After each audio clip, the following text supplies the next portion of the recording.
उपासना समर्पण योग अध्याय 3 डे 200। जो पीछे विषय चल रहा था वो था कि सूक्ष्म वातावरण का अनुकूलन सामूहिक उपासना के द्वारा, यानी कि अगर हमको युग निर्माण करना है या युग परिवर्तन करना है या कुछ परिवर्तन करना है तो वो सामूहिक उपासना से ही संभव हो पाएगी। एक व्यक्ति अगर देवी देवता की तरह बिहेव कर रहा है, बहुत सज्जन है, और जो मास पॉपुलेशन है, जो बचे हुए लोग हैं, उनमें अभी भी असुरत्व है, तो कितने दिन सर्वाइव कर पाएगा। तो पूरे वातावरण को बदलने के लिए, हर चीज़ को चेंज करने के लिए ये आवश्यक है। ठीक है, अभी नेक्स्ट है आस्था की ज्योति बुझने न पाए। ये नया टॉपिक, इसी अध्याय 3 का ही नया विषय कि आस्था की ज्योति बुझने ना पाए। अभी गुरुदेव की एक पुस्तक हम लोग पढ़ते थे, बड़ी अच्छी थी, धर्म तत्व का दर्शन और मर्म। उसमें इतना सुंदर व्याख्या किया। अभी आजकल क्यों इतनी प्रॉब्लम है पता है क्या है? ये सब आस्था संकट फैला दिया गया है।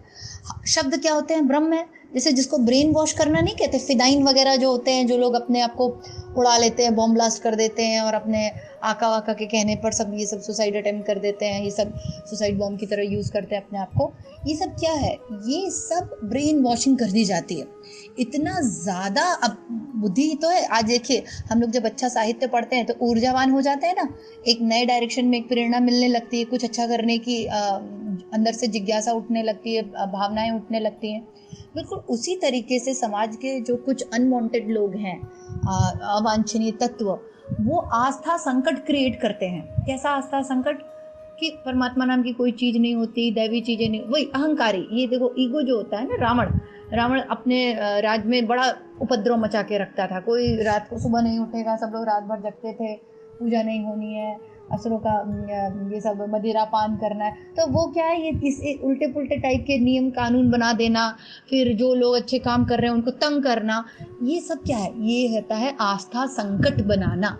मतलब कि जो लोग श्रद्धावान हैं, आस्थावान हैं ईश्वर में, उस परम तत्व में और उस हायर इंटेलिजेंस में जिनकी रुचि है, उनको वो क्या करते हैं? ये डिस्टर्ब करते हैं, उनकी मानसिकता को हिलाएंगे। आस्था संकट। अब जैसे मेरा किसी, मान लो भोलेनाथ में बहुत विश्वास है या किसी गुरु में बहुत विश्वास है, तो ऐसा कुछ बता देना, ऐसी परिस्थितियां उत्पन्न करना कि मेरा वो विश्वास डगमगा जाए। तो सारा खेल तो विश्वास का है। आध्यात्म में देखिए, शुरुआत से जब से हम लोग ये पुस्तक पढ़ रहे हैं, गुरुदेव एक ही चीज़ बताते हैं, श्रद्धा और विश्वास। श्रद्धा, सारे कर्मकांड फ्लॉप हो जाएंगे, सारा ज्ञान फ्लॉप हो जाएगा, सारा प्रवचन फ्लॉप हो जाएगा, पर अगर श्रद्धा और विश्वास मेंटेन है ना, तो वो हिट कर देगा शो। तो ये ही हिला देते हैं लोग। तो आस्था संकट क्या होता है कि आस्था की ज्योति बुझने ना पाए, गुरुदेव कह रहे हैं। तो वो अब कहते हैं ना, वो विश्वास ही क्या जो डगमगा गया, वो प्रेम ही क्या जो टूट गया। ये मतलब कैसी आपकी श्रद्धा थी जो टूट गई? श्रद्धा का मतलब ही है कि सजल श्रद्धा प्रखर प्रज्ञा, कहता है ना गुरुदेव को, सजल श्रद्धा। कि जैसे जल की धारा टूटती नहीं है, बिल्कुल वैसे ही ये भी टूटती नहीं है। अब जो टूट गई वो श्रद्धा ही क्या, वो निश्चित ही कुछ और था, वो श्रद्धा नहीं था, वो कुछ व्यापार था या कुछ हमारा ही कुछ रहा होगा मन का। तो आइए इसको पढ़ते हैं। इसमें क्या लिखा है कि धर्म की आस्था का परिष्कृत दृष्टिकोण अपनाने और धार्मिक जीवन जीने से परलोक में सद्गति प्राप्त होती है और आत्मा को शांति मिलती है। इतना ही नहीं, वरन व्यवहारिक जीवन में भी उसकी बहुत उपयोगिता है।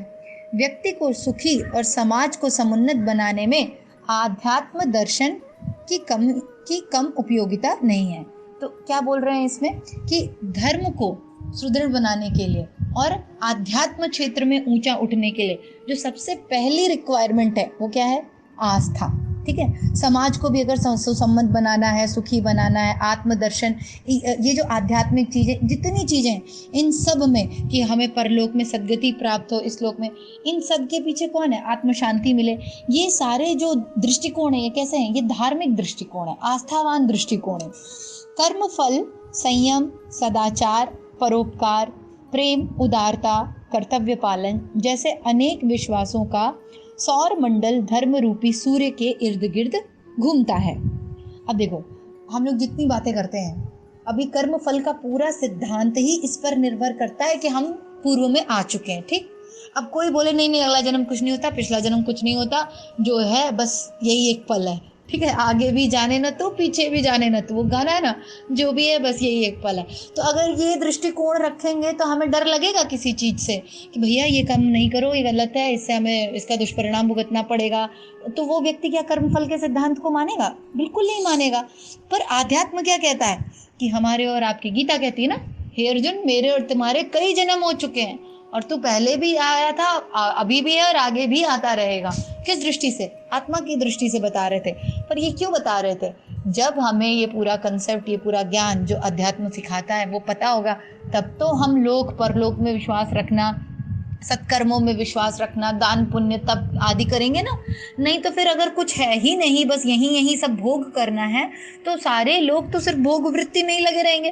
तो बोलते हैं कि जो कर्मफल है, संयम करना, सदाचार, परोपकार, प्रेम, उदारता, कर्तव्य पालन जैसे अनेक विश्वासों का जो सौर मंडल धर्म रूपी सूर्य के इर्द गिर्द घूमता है। अध्यात्म सर्वथा एकाकी नहीं है। आस्तिकता का मतलब मात्र ईश्वर की पूजा पत्री कर लेना ही नहीं, वरन यह भी है कि ईश्वर की इच्छा और विधि व्यवस्था को समझें और तदनुकूल अपने जीवन की रीति नीति ढालने के लिए प्रयत्न करें। आस्तिकता का मतलब ये नहीं कि हम बहुत भगवान जी को मानते हैं, हाँ हम ये वाले भगवान को मानते हैं, हम दिन रात पूजा करते हैं, हम 4-4 घंटे मंदिर में ही बैठे रहते, नहीं। आस्तिक होना मतलब उनके बताए नियम, कायदे, कानून, विचारों पे चलना, ये है अध्यात्म का रियल मतलब। ऐसा नहीं सर्वथा एकाकी नहीं है। देखिए गुरुदेव क्या कह रहे हैं, एकाकी नहीं है अध्यात्म कि मतलब हाँ बस कुछ अध्यात्म का एक अलग से, जैसे लोग कहते हैं ना कि अरे वो तो बड़े आध्यात्मिक व्यक्ति हैं, तो आध्यात्मिक हैं तो क्या उनके पंख निकल आए होंगे क्या, या किसी और प्लेनेट पे चले जाएंगे? अरे वो समग्रता लिए हुए है। आध्यात्म हमको कहीं बाहर जाके थोड़ी परफॉर्म करना है कि कोई ऐसी चीजें जो हमें कहीं अलग से कमरा होगा, हिमालय जाएंगे तब वहां आध्यात्मिक चीजें परफॉर्म करेंगे। अरे आध्यात्म ये जीवन में उतरना चाहिए, दैनिक जीवन में अगर हमें काम, क्रोध, ईर्ष्या, घृणा, द्वेष, राग अभी भी मेंटेन है हमारा, अभी भी हमें भावनाओं की कदर नहीं है लोगों की, अभी भी हम सिर्फ भौतिक चीज़ों के लिए जी रहे हैं, भौतिक मान प्रतिष्ठा के लिए हमारा अहंकार अभी भी तृप्त नहीं हुआ है, ये सब क्या है? ये बता रहा है कि आप एक सांसारिक व्यक्ति हैं। इसी में जब सद्भावना, सद्गुण और ये सारी परोपकार, दया, करुणा आ जाएगा तो क्या हो जाएगा? आप आध्यात्मिक व्यक्ति हो जाओगे। तो अध्यात्म होने के लिए, अध्यात्म को जीवन में लाने के लिए कुछ अलग से व्यवस्था नहीं करनी है। सिर्फ वो जिन पर आपकी श्रद्धा है, जिस परमात्मा पे, उसको, उन आदर्शों को, और ईश्वर भी क्या है? आदर्शों का समुच्चय, गुरुदेव कहते थे ऊंचे ऊंचे जितने आदर्श हो सकते हैं उनका जो समुच्चय है, यानी उनका जो कलेक्टिव वो चीज़ है, वो ईश्वर है। यही तो होते हैं ना ईश्वर। तो उन ईश्वर को आज हम लोग हनुमान चालीसा पढ़ते हैं, सुंदरकांड पढ़ते हैं, दुर्गा सप्तशती पढ़ते हैं, तो देवी देवता का बस स्वरूप देखते हो क्या? उनके उन चरित्रों को, कैसे उन्होंने असुरों का नाश किया, तो हम भी अपने अंदर के कषाय कल्मशों का नाश करके उन हनुमान को, उन दुर्गा को अपने जीवन में उतारें। ये सब अलंकारिक रिप्रेजेंटेशन है, इसके जो तत्व दर्शन है उसको समझें और जीवन में उतारें। ये हुआ असली मतलब। तो आस्तिकता का मतलब सिर्फ ये नहीं है कि पूजा पत्री कर ली और ये कर लिया। भगवान की विधि व्यवस्था को समझें कि ये क्या व्यवस्था बनाई है, ये क्या संसार बनाया है, इसमें हमको सर्वाइवल के लिए क्या रिक्वायर्ड है, कैसे हमको लोगों से भी प्रेम करना है, कैसे हमको आत्मभाव में स्थित रहना है, आत्मोत्सर्गोत्तेषु, इस तरीके की भावना रखनी है। आगे कहते हैं, स्वर्ग, नरक और परलोक की मान्यता मानवीय अंतःकरण को देर सबेर में कर्मफल मिलने का विश्वास दिलाती है। इससे आस्थावान व्यक्ति पुण्य का श्रेय या पाप का दंड तत्काल न मिलने पर भी उसे उस ओर से निश्चिंत ही नहीं हो जाता, वरन यह विश्वास रखे रहता है कि आज नहीं तो कल, यहाँ नहीं तो वहाँ, भले बुरे कर्मों का फल मिलकर ही रहेगा। अच्छा, आस्थावान व्यक्ति कैसे होता है? उसको स्वर्ग, नरक, पुनर्जन्म, अगला जन्म, पिछला जन्म, इन सब में उसका विश्वास होता है। क्यों? यही है भगवान की विधि व्यवस्था। ये जो कह रहे हैं ना, भगवान की विधि व्यवस्था में विश्वास रखना, क्या है भगवान की विधि व्यवस्था? तो कृष्ण जब अर्जुन से कह रहे हैं गीता में, हे अर्जुन तेरे मेरे बहुत से जन्म हो चुके हैं, तो पहले भी आ चुका है, मैं भी आ चुका हूँ। इसका मतलब कि स्वर्ग नरक जैसी कोई जगह होती है, इसका मतलब कि ढेर सारे लोग हैं, इसका मतलब कि पुनर्जन्म होता है, अगला जन्म होता है, पिछला जन्म होता है। तो जब ये सारी व्यवस्था कृष्ण बता रहे हैं, और ये धार्मिक ग्रंथ है, एक जीवन जीने की शैली का ग्रंथ है गीता, तो ये एक आस्तिकता की, अध्यात्म की चीज़ है। और जो व्यक्ति इसमें विश्वास रखेगा कि नहीं स्वर्ग नरक होता है, कर्म फल का सिद्धांत होता है, निश्चित ही वो अपने कर्मों पे वॉच रखेगा, वो अवेयर रहेगा। देखो अर्जुन को ही क्यों पीड़ा हुई कि नहीं मैं युद्ध करूं कि ना करूं, मारो, चुपचाप मार देता, उसको क्या करना है, मारो, निकलो, अभी यही जीवन है, जो करना है कर लो। क्योंकि उसको पता था कि नहीं ये करने से पाप लगेगा, हमारे कुल की स्त्रियां ऐसी हो जाएंगी, वैसी, पता नहीं क्या क्या, तो सब नहीं अपने आर्ग्यूमेंट्स दे रहा था जब कृष्ण को, जब उसको नहीं मारना था। ये पितामह है, मुझे पाप लगेगा, मुझे दोष लगेगा, ये होगा वो होगा, ये सब उसको कैसे पता? क्योंकि वो एक आस्थावान व्यक्ति था, वो आस्तिक था। आस्तिक व्यक्ति सोचता है अपने कर्मों के बारे में, क्या उचित है क्या अनुचित है। वो बात अलग है वो डायरेक्शन उसका कैसा था, उसकी चित्त की वृत्तियों के अनुसार उनका डायरेक्शन था अर्जुन का, लेकिन उसी डायरेक्शन को भगवान ने ठीक किया ना बाद में। लेकिन पहली रिक्वायरमेंट थी कि उसकी आस्था रहे इन चीज़ों में, वो अवेयर रहे, उसको लगे कि नहीं मैं जो कर्म कर रहा हूँ सोच समझ के करूँ भाई, आगे इसका फल मिलता है। ऐसे नहीं कि किसी को भी मार दिया, किसी को भी दुखी अभी देखो आजकल सबसे ज़्यादा प्रॉब्लम पता है क्या है, हम एक दूसरे की आत्मा को इतना ठेस पहुंचाते हैं, भयंकर ठेस पहुंचाते हैं, और बिल्कुल नहीं सोचते कि कितना दुख रहा है, कितना दर्द हो रहा है। ऊपर से सब कुछ इतना दिखावटी हो गई है दुनिया, दिखावा पूरा, ऊपर से मुस्कुराता चेहरा, अच्छी बातें, मीठे मीठे, है ना, सब तीन ताम जितना हो सकता है वो सब, पर क्या अंतर आत्मा से भी उस स्तर पे प्रेम, आत्मीयता, लगाव है?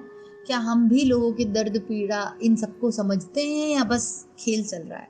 तो बहुत से आध्यात्मिक लोग भी हैं नहीं समझते, नहीं समझ रहे हैं अभी, वो अभी भी स्व में ही उलझे हैं, स्वरूप का में ही है, जो भी बात है। तो ये सब क्या बताता है? कोई मतलब नहीं आपकी उन एक्टिविटीज़ का, सब व्यर्थ है। अगर आप किसी भी, कहते हैं कि अधर्म क्या है? किसी की भी आत्मा को ठेस पहुंचाना अधर्म है। और धर्म क्या है?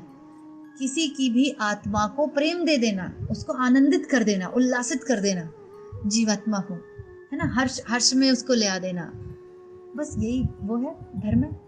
अब इसको करने के लिए आपको जो करना पड़े आप करो, इन दोनों चीज़ों को फॉलो करने के लिए। हम लोग ऊपर की चीज़ें फॉलो करते हैं पर ये मूल तत्व भूल गए कि दुख रहा है क्या किसी को, मेरे किसी कृत्य की वजह से, मेरे किसी एक्ट की वजह से। तो आगे बोलते हैं इसमें कि इस आस्था को बनाए रहना मनुष्य के चिंतन और कर्तृत्व में अवांछनीयता न बढ़ने देने के लिए एक अति प्रभावशाली अंकुश है। अगर हमको अपने काम का क्रियाकलापों में अवांछनीयताओं को कम करना है, कि जो फालतू की एक्टिविटीज हमारी बंद हो जाएं, तो कितना बढ़िया अंकुश है ये अपने आप में। इसीलिए भगवान ने शायद अर्जुन से कहा, क्यों? क्योंकि इसी से वो एकदम अवेयर रहेगा कि नहीं, पुनर्जन्म होता है, अगला जन्म होता है, पिछला जन्म होता है, कर्मफल मिलता है। जब कर्मफल का सिद्धांत है तो मुझे ढंग से रहना है। आध्यात्म की मान्यता व्यक्ति को सदाचरण और आदर्शवादी कर्तव्य पालन के लिए घाटा उठाने तक के लिए प्रोत्साहित करती है। यही वे प्रवृत्तियां हैं जिन पर व्यक्ति का स्तर और समाज का गठन सुव्यवस्थित और समुन्नत रखा जा सकता है। बिल्कुल सही है। जो सच में आध्यात्मिक व्यक्ति होगा ना, मैं सही बताऊं आपको, जो सच में भगवान के जीवन, जो भगवान के जो रीति रिवाज हैं, या जो भी अभी पीछे चर्चा चल रही थी कि ईश्वर क्या चाह रहा है, गुरु क्या चाह रहा है, वो कहते हैं ना, अगर आपको धर्म पे चलना है तो त्याग करना पड़ता है। तो वो व्यक्ति सच्चा त्याग करेगा, भले ही उसको नुकसान हो रहा हो, भले ही शारीरिक तौर पे उसको कुछ हानि हो रही हो। कहते हैं ना, शरीर की इंद्रियगत सुखों में हो सकता है उसके कुछ कमी हो जाए, उसके ईगो को कहीं उसको डाउन करना पड़े, उसके अहंकार को कहीं चोट लगे, लेकिन वो चोट लगवा लेगा। क्यों? क्योंकि आत्मा उसके लिए सर्वोपरि है। वो जीवात्मा की तृप्ति, उसको ऊंचा उठाने के लिए वो हर कृत्य करेगा। लेकिन इसके चलते अगर कहीं इधर कॉम्प्रोमाइज करना पड़ रहा है बहुत, ये जड़ है चीज़ें, यही तो हम लोग भूल गए। अहंकार ने हम लोगों को ये भुला दिया है कि जिन चीज़ों को पाके हम जीवात्मा को ठेस पहुंचाते हैं, आत्मा को ठेस पहुंचाते हैं, वो जड़ है अपने आप में, उनकी कोई हैसियत नहीं, उनका कोई अस्तित्व ही नहीं है, और उनके लिए हम अपनी आत्मा को ठेस पहुंचाते हैं। फिर वही 84 लाख योनियों में घूमो, फिर आओ, फिर हीलिंग करो, फिर कष्ट लो, फिर ये चिड़चिड़, बस ये चक्र चलता रहता है। तो ये वो प्रवृत्तियां हैं जिन पर व्यक्ति का स्तर और समाज का गठन सुव्यवस्थित और समुन्नत रखा जा सकता है। तो कैसे सुंदर बनेंगी चीज़ें? जब हम इन चीज़ों को फॉलो करें जीवन में। क्या? कि परमात्मा के क्या दिशा निर्देश हैं, अध्यात्म क्या कहता है, आस्तिकता क्या कह रही है, तो उसको उस धर्म के मार्ग में चलने में अगर जो थोड़ा बहुत कष्ट भी सहना पड़े तो सहना चाहिए। इसी को तप कहते हैं। तपस्या किसको कहते हैं? कि अच्छा काम करने के लिए, सात्विक कार्यों के लिए, धर्म के कार्य के लिए, ईश्वर के कार्य के लिए, गुरु के कार्य के लिए अगर आपको कुछ त्याग भी करना पड़ रहा है, कुछ कॉम्प्रोमाइज करना पड़ रहा है, शारीरिक तौर पर, मानसिक तौर पर, भौतिक तौर पर, कर दीजिए। आत्मा तो नित्य तृप्त है ना।